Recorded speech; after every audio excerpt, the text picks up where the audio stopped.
Hello everyone, my name is Joakim Sandgren. I'm a Swedish composer living in Paris since 20 years. I'm very happy to be here at the Bowed Electrons 21. I was here at the Bowed Electrons 2020 also, live then, talking about the techniques I used in old pieces and how my composition method is organized today. This year I will talk more about the electroacoustic part. I'm doing mixed music. It's classical instruments with extended techniques, amplified and placed in an electroacoustic environment. I'm formed in Stockholm at the Royal Academy of Music, and then I went to IRCAM, 99-2000, computer-assisted composition. And then I went to University Paris 8, also at the computer-assisted composition department under the direction of Orazio Vagione, that is a computer music pioneer and master. We also do mixed music. And mixed music for me, it's when I take this amplified classical instrument and place them in the electroacoustic environment.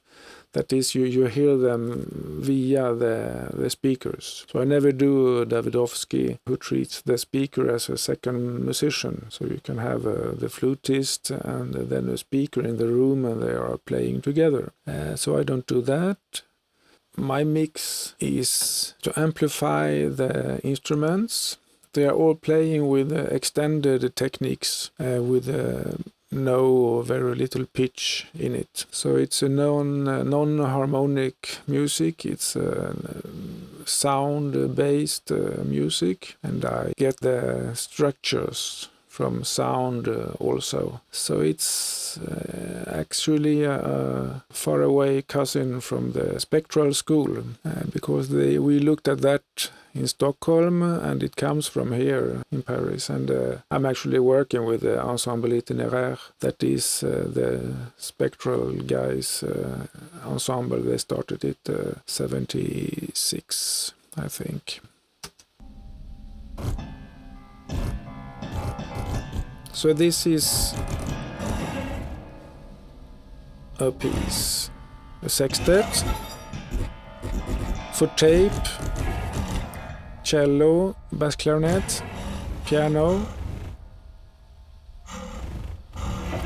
bass clarinet here, piano,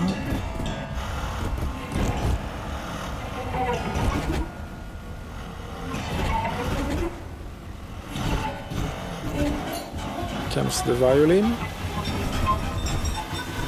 vibraphone and piccolo. Here's the tape and the instruments.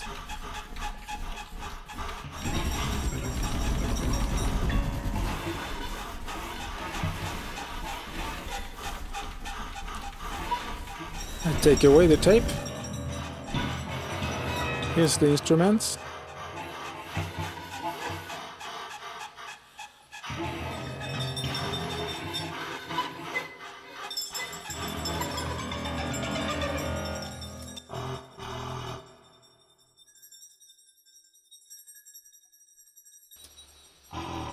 Only bass clarinet.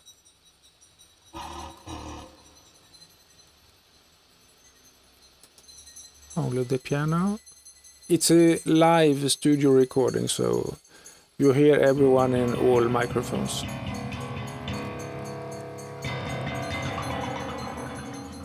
And especially the vibraphone goes in everywhere.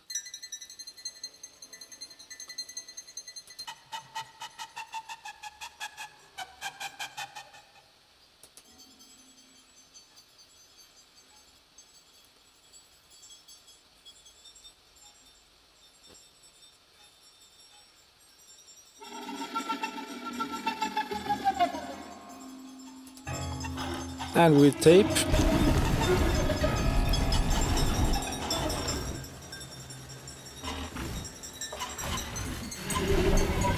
only tape,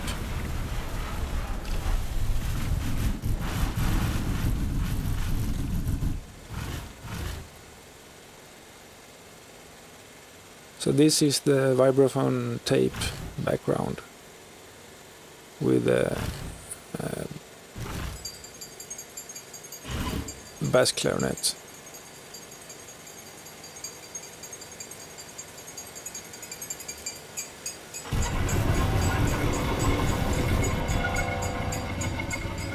Because my solution is here to, or has always been actually, is to have electroacoustical kind of shadow or partner or version of the instrumental part behind the instrumental part.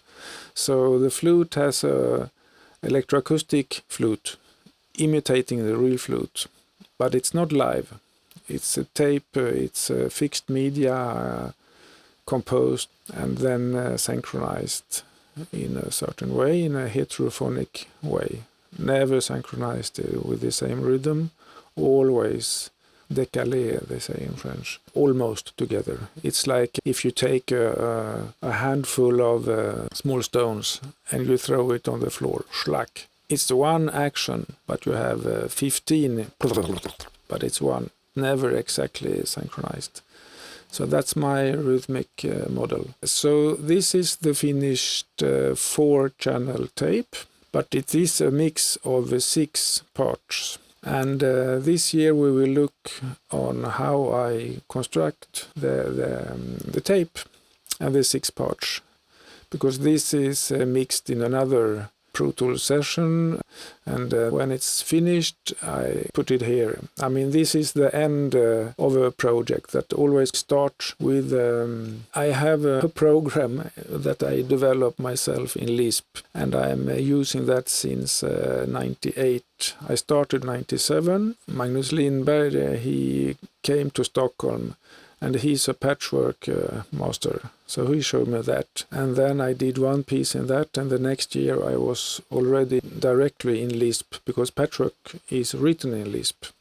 But I don't like this graphical environment. I'm more into text. So I worked in Lisp since, and the project that I am doing now, I started 2003. So every piece for me, it's a version of this, of my environment, of this program, tailored just for this piece. Then I do a score, normal score, and then I do the tape. And then on concert we amplify the instruments and we listen to it. It's a 4-channel situation. Then that we are listening to here at internet and CDs, etc. I need a real recording, and then it's a stereo version. And this stereo version is actually concrete music. It becomes an electroacoustic piece of concrete music that the GRM guys here at the radio, they think it's concrete music, and they can diffuse it in the French radio as concrete music. And that it has also been played at the electroacoustic Biennale in Sao Paulo in Brazil. Because it's the same thing. It's electroacoustics and real sounds. And you don't really need to know that it's notated and it's a score somewhere. It's sounds and sounds. Electroacoustics and real. And that is the concrete music world. So we will look at how this is constructed, and as I said, it's a shadow. Each electroacoustic part is a shadow behind an instrument, and how I construct that relationship. So we will look at my Lisp environment, loading the environment and loading a piece. This is a trio. It's my last one. It's finished now. I'm finishing the mix of the tape. It has not yet been played. It will be played when I think you will be listening to this 6th December, and I'm on my airplane home from Sweden to Paris, and this piece was just first performed the 4th, 2 days ago. But now it has still not yet been played. And this is the environment. I'm looking at this kind of stuff for the instruments. It's the whole piece, the movements, and the under movements, and then I have 5 levels, and everything here that is white, it's a note. So form and note, it's the same thing, and the structure everywhere comes from the same source. That is this, the same. We have 2 bigs here, and that's number 6 and number 10, etc. This is just a graphic representation of a simplified sonogram that I did the 6th November 2003.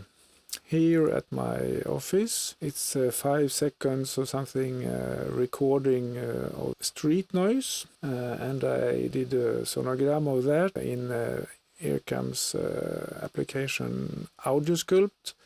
You can put markers where the spectrum has changed a certain percentage, and then it does a spectrum for each field. So this is it's a 15 spectrum, every spectrum with a duration.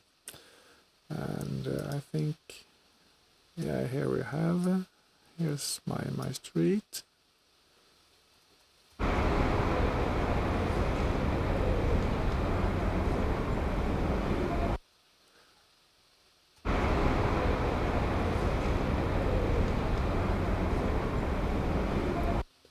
So that is the source for the sonogram from which I have composed every piece since 2003.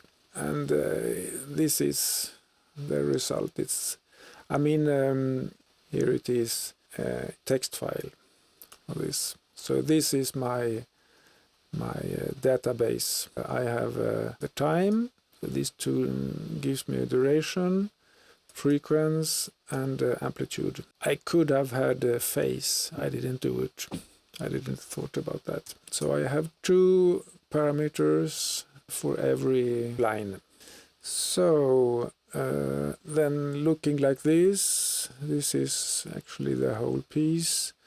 And this is the index number for the spectrum, and for this index number we using this setup, this profile, that the piccolo is looking for the biggest field in number 1, 0, 1, 2, 3 here, and in this one he will have a rhythmic index 10, that is 10 beats per measure, that is 5 per beat.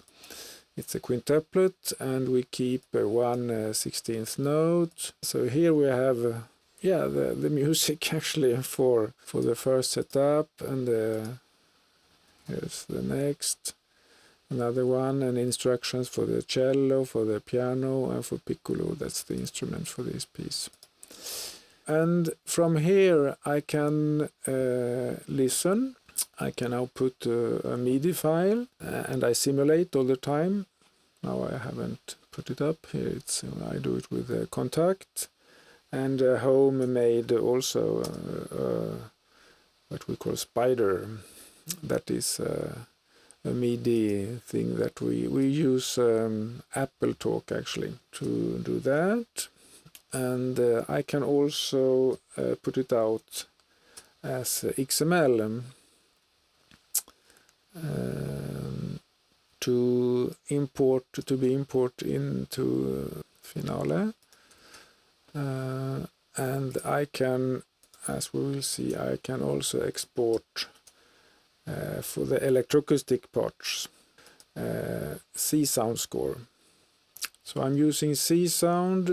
I'm exporting scores using C sound to do sounds. I'm exporting XML using Finale to do the score, and I'm exporting a MIDI file to simulate. I change a little the way how you do a MIDI file. I throw away the milliseconds, and I did a tick-based MIDI file where every quarter note is 2520, because that is a good multiple of 1, 2, 3, 4, 5, 6, 7, 8, 9, 10. Not 11, but then 12, 14, 16. So you can import a MIDI file that doesn't have a lot of rounding problems and errors. Very convenient. And that I import also into Pro Tools. And I have the whole structure of the score. Measure, markers, tempo, with the click and the conductor track. And then you can rehearse with that. So the musician with the conductor says, oh, we can take from measure 45, and I just, I'm there, I put measure 45 into Pro Tools, and we can play the tape from measure 45.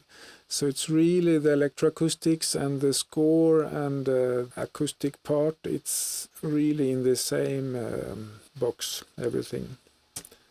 So where were we? Yes.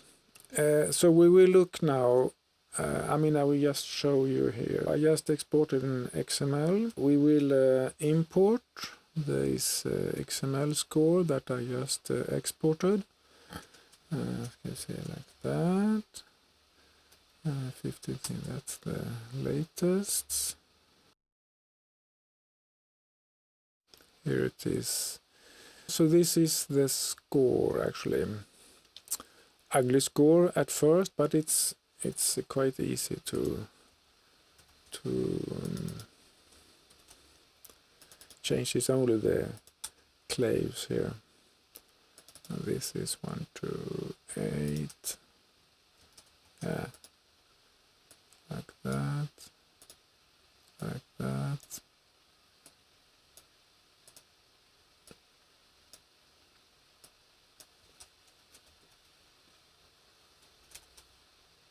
Hopla.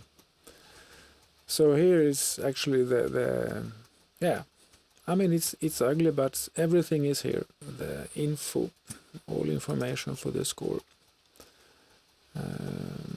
dynamics, rhythms, and some if I need to know if it's fast tremolo or slow tremolo, etc. Okay, so that was actually not what I wanted. That was what we wanted. Only, exactly. So here we have only the piccolo now. And import that. I will show you just how I link the electroacoustics and the notated part. So this is only the piccolo. Because here we don't really know anything. This is what I call the proportional space. The pitch is 19, the duration is 109, so it's here everything is units and indexes. So the piccolo has 20 positions, fingerings, and so here's 0 to 19. And the cello has 48, but then I do a mapping. So here's only index, but at the end, so I have index 5 here. What is this? Oh, it's the cello. So we're going to look at the cello pitch chart to map it out on the right MIDI, right note, etc. To do the tape, I need chronological time. So we need a score. With tempo, with everything. So here, this is time 0, and this is time, what it is, half a second or 0.2312 seconds. And and this is kind of one sound. This is the first, here, there. So this, he has this quintuplet until here. So that is one sound. Actually, you can see the ID. It's 000 here. So 1 0 1 2 3. This is the And this is the index of this field that you can see here. It's coming down, it's doing a slow notated tremolo, notated glissando, because it's a glissando, and here's the next field, 0, 0. So it's here. Here you have the index and the pitch, and that is this one. And then you have next, so I can put this as references here so I know what I'm looking at, etc. So now we want to have an electroacoustic thing that imitate this. I mean, this is on a certain technique on the piccolo. So I want a tape thing that does something like that. But when? And this, what I talked about, the stones that I throw on the floor, together it's one action, but never together. So here is one action. They all start. Ba-doom. And they all have the same field, actually. But this guy, he's playing all the time. And this, the piano is playing nothing, almost. He just do... you don't see it here, but he only do this, boonk, and then he's pause. And the cello has some rhythms on another level, on level 4 here. So he has duk, duk, duk, duk, duk, duk, duk, duk. Meanwhile, the piccolo do the here, and this is mostly pause. So they are starting in the same field with different densities of activity in the same field, but here it's a quintuplet, and here's a triol, and here's in the middle. So no one coincidence here. They don't play together. Here's 5 and 2. He's in the middle. No coincidence. 5, 2, 5, 2. And here we have 4 and 3. This is the same representation. It's another thing. 5, 3, and 2, etc. So that's my stuff. I going to great lengths to never have someone playing exactly at the same time. I can accept. I mean, it's inevitable. You have the strong beats are the really the problems here. But if it is fast enough, a pulse like that, you don't hear if it's synchronized. So you can. I have a set of rules worked out only of the perception of these things that you don't hear in real life, that it's together, you don't feel it. So now I will add here to this stuff, or to the score actually, one electroacoustic part, because I actually can notate, or I actually do notate, or place the start and ends of the electroacoustic parts. They are notated actually, because they are so related to what the instrumental part are doing. So not the content, not the inside. And I always have milliseconds and samples and things to play around with. But the start and end are actually notated. So here we have, this is the instrument, and this is the tape. He started before. So it's not live, because it's not action, reaction. This is a autonomous structure that are starting before the instrument. But after it's imitating and doing the same thing. Until here, and then it starts again, and here's 3, 5, not together, and it's here we have the it's a 6, and it's a 4. There they are together, but yeah, it passed, etc. So really, the bulk of every entries here are never together, and I'm using 4 electroacoustic parts. behind the flute, to have some kind of a cloud with similar things. I mean, we have space, we have frontal quadrophony, it's a wide situation. It's not surround. I don't have anything behind people. So I have 4 speakers on the stage, on a line, and I have the musicians in between the speakers. So I need a cloud, and I put a small, more or less wide shadow cloud behind each musician. So here we have everything 7, 6, 5, 4, 5 also, but it's not the same 5. Here's the 3rd entry and here's the 4th entry. So I can use the same resolution if it's not the same entry. And so here we have all the 4 tapes starting never together, etc., etc. So the rhythm, the start and end rhythms of every field in the electroacoustics are actually notated. And it works. I mean, I could do it. I mean, for the electroacoustics, they don't know anything about that. The notes here are giving them a time, a start time. 43.12897 seconds. That's the start point, because I need an exact start point and an exact end point to know the exact length of a field to be able to calculate the accelerando, retardando, the movement of the curves and all the parameters, etc. I can't do that live because I need to know exactly how long it will be before I can calculate how many elements it will be in this part. So that was the score electroacoustic relation fastly explained. Okay, so we will look more into how I do the tape.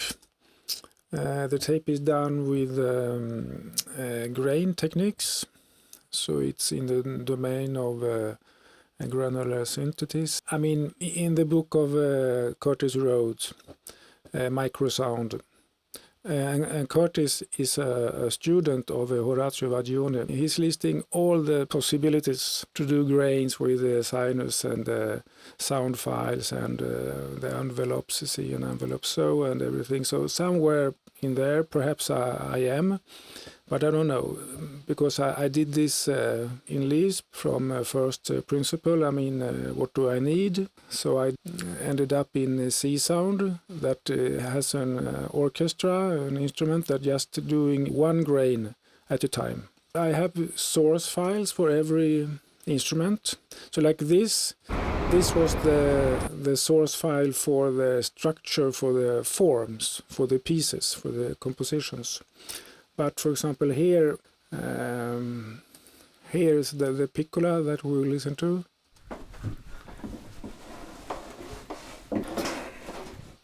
That I know.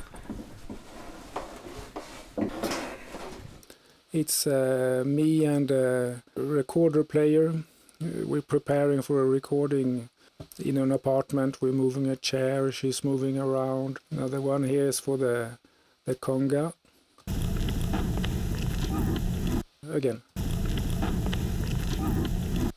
That's the ensemble itinéraire flutist during a recording. She has a DPA, a small microphone just close to her nose, and it's very amplified, and you hear the small whistle sounds. It's when she's breathing or something. I use these very small sounds. I mean, it's kind of, it's just the Cajun silences, you know. It's not silence. You have always something. That I use as a tape sources. So the example we will do now here, it's on this. And a grain technique on this is that you choose one place and just a duration.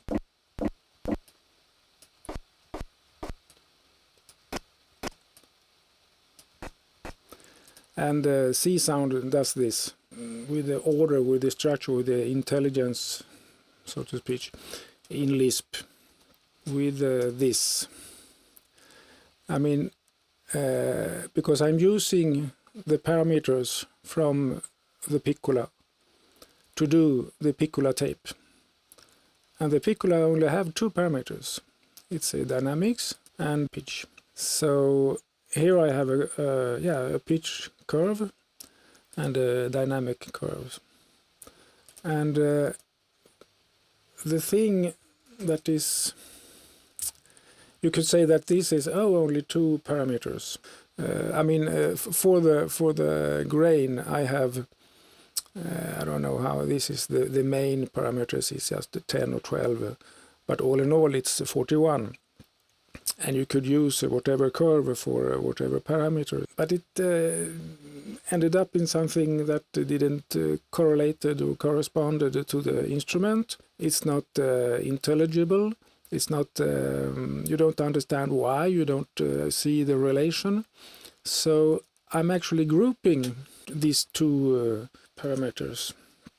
So here we see this is the Piccola, this is the first, and the rest is the electronic one part, the first electronic part for the Piccola and parameters. So this is the transposition, skip time, delta time, grain duration, grain dispersal, and amplitude.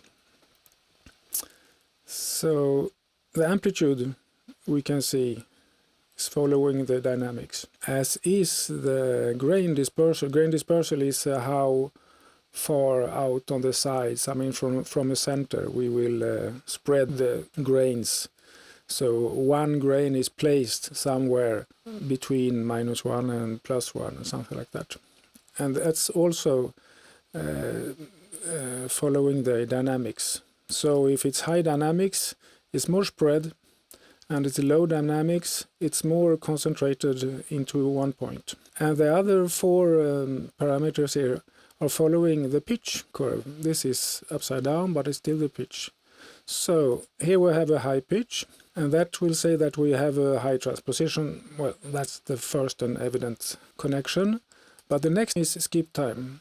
And skip time is where in the source file. So skip time, this skip time, it's 0.96.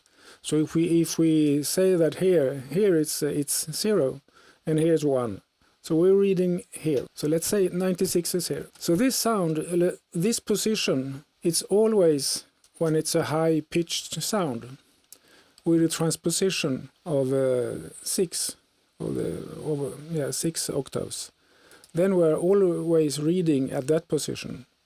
But when we have a low sound with only 1.5 octave, then we're reading 0.15, and that should be here somewhere. Something else. And every time it's like that. So this transposition has a sound. And here it's the delta time, and this is the speed. How fast we will go on to the next grain. And here's the opposite, actually. That the lower the pitch, the higher the speed, the denser the grains. And if we are high up with the sound, it goes slower. And this was grain duration, that is, but and it goes slow and long, or fast and short. So this grouping is actually a big key to the sound, because it's always the same logic.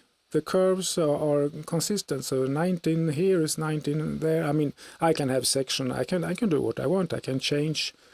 But the best pieces, the best solutions are when you're not changing a lot.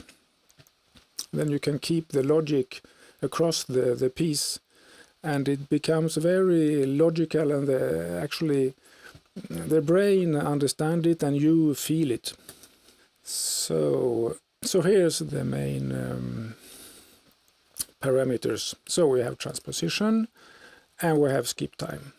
And transposition is reading that from the piccola part. I mean, I could put another here, conga or something, but I mean, everything is all open to do it yourself. So it's reading piccola, and it's the pitch of the piccola. That's the transposition. And the skip time is also reading the pitch. The amplitudes are reading the dynamics. So it's obviously following the dynamics also in the score. Amplitude offsets, it's for me to when it's too soft or too strong or something, and I always also do a delayed version of the same grains, but delayed according to the pitch. High pitch, it comes before the sound. Low pitch, it becomes after. So in the middle it's right on. So here it's 60 milliseconds, this is seconds, and this is before 60 milliseconds. So in the middle here we will have some flanging and effects. So it's moving with the pitch. This is delayed. Then we have the pan center, and I have 4 speakers, and the position is 0, 1, 2, and 3. That's the 4 speakers. So this is from, I mean, yeah, it's 1 here. It's from the first to the second speaker with the pitch. So low pitch, it's the center is really to the left, and high up, the highest pitch is on the second speaker. And the musician, the flutist, is placed actually in between here. Because the musicians, I always, the speakers are like this on the stage, kind of on a line, and here we have the public. So in this piece, here we have the piccolo, and here we have the piano, and here we have the cello. And the cello is only sounding here, and the piano is only sounding here, and the piccolo is only amplified sounding here. So the tape, the piccola tape, are concentrated to this area, spreading all over, but mostly here, and the piano more in the middle, and the violoncello to the right. So it's for that the piccola here is between this and this, and in the melody the transposition make a panorama. And then we have the pan center offset for the delayed version. It's +1, so it's here. It's 2 and 3 already.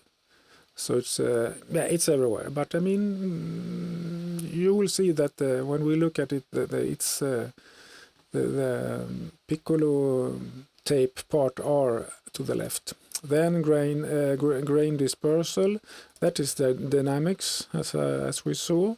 So when it's a feeble sound, it's on one point. On it's strong, it's really spread out. And the source file we could do just really, when one day I do a pure tape piece, then I will. You have a lot to work with here, but I only use one source file here. Actually, I mean, once I find a source file for an instrument that works well in a piece, I keep using that. So this piccola, this source file has been the source file for the piccola electroacoustic part since 2009 when I found it.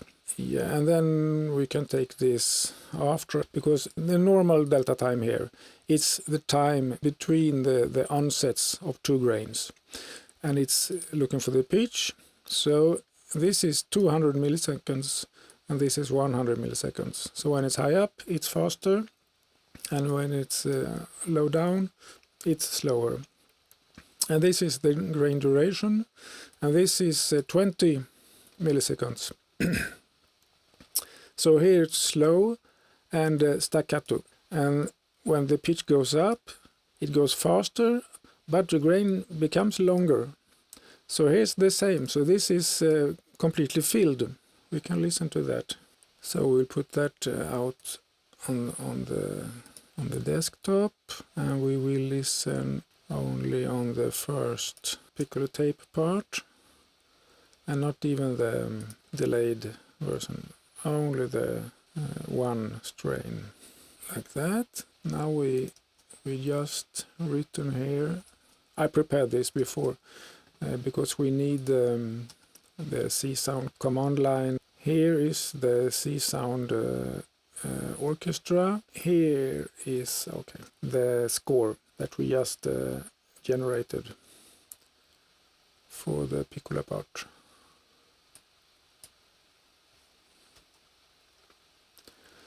So it's the start time, it's instrument start time, duration, skip time, and here we have the amplitudes. Here is the four speakers. So it start speaker 1 and 2, as we said, and that's the source file that has to be in the same folder that he will read. So now I'm doing this in the terminal. We will go here, and then we will do this line. I just pull it here and load it, and it's starting writing. And we don't need to do the whole piece. So, and then we can listen to that, then we import that into and that one. I'm converting now because we are doing this in 44, and I'm generating a 96.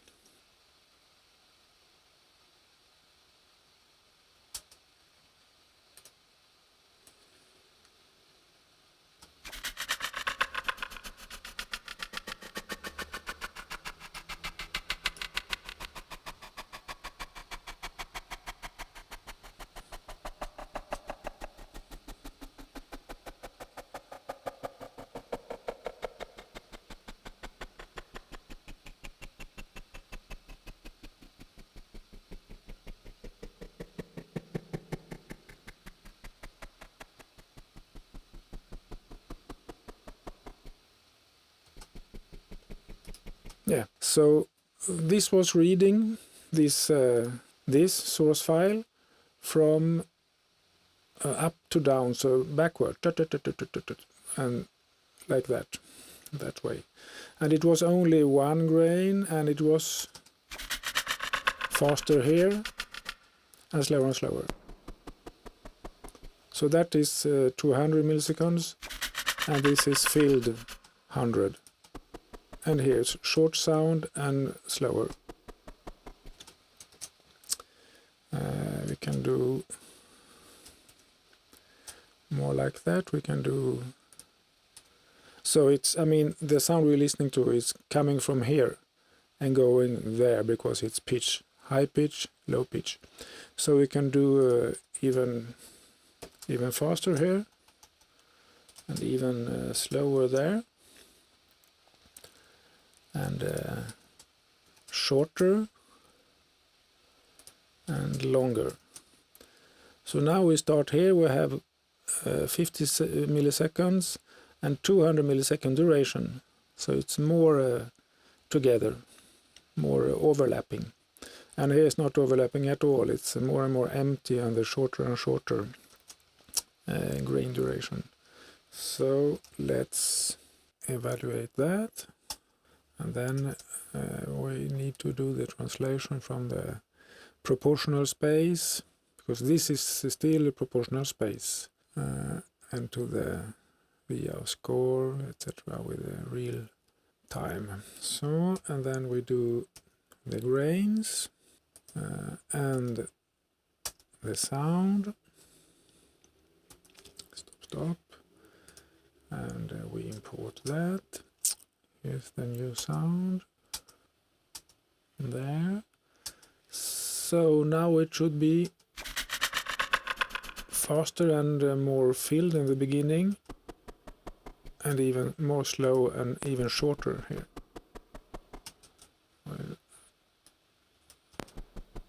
So.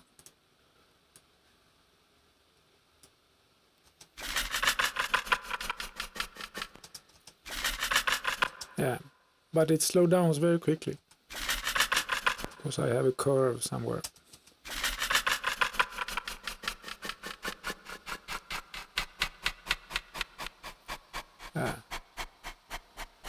And then here by the end,